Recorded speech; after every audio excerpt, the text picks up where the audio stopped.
My seller's $10 million mobile home park sale was about to die. The buyer had just fired his own broker and called me to ask if I'd represent both sides. I agreed. 40 days later, we closed at full price. Here's the whole story. Here's the park, 170 spaces northwest of Sacramento. My client, the seller, built this park from dirt. That matters because when you build something yourself, you sell it like it's your name on it. He wanted out, but he wanted to avoid capital gains taxes. So we structured a long-term lease with an option to purchase. This park had already been in and out of escrow for over a year with other buyers and brokers before this deal ever showed up. The buyer owned dozens of mobile home parks and knows what a clean transaction looks like. I was representing the seller, and the buyer had his own broker representing him, an experienced mobile home park broker, someone who'd been doing this in California for years. We opened escrow.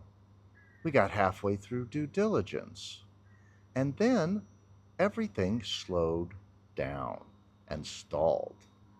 The buyer called me up and told me his broker wasn't being straight with him. So now there's a huge trust problem on a $10 million transaction with 40 days on the clock. The buyer fired his broker and asked me to step in and also represent them. I agreed, and then set up a conference call with the buyer and seller, their respective attorneys, their respective CPAs, the Fannie Mae lender, and the title company. I introduced everyone on the phone and then kept quiet for 2 hours while all the details were worked out and resolved. A lease option structure on a park this size involves more moving parts than a straight cash sale.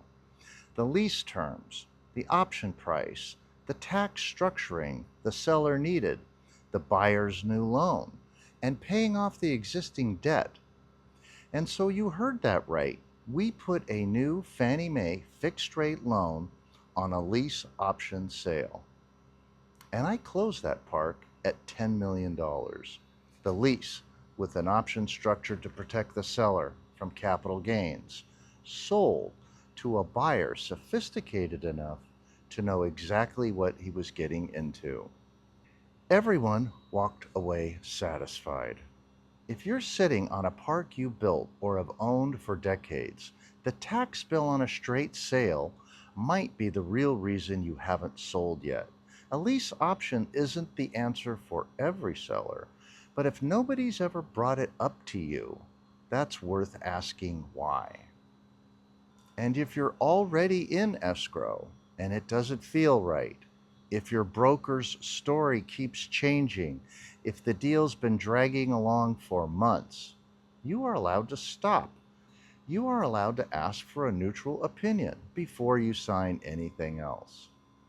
If you own a mobile home park or RV park and are wondering what it's worth or thinking about selling, please call me. I'll give you a straight opinion of value.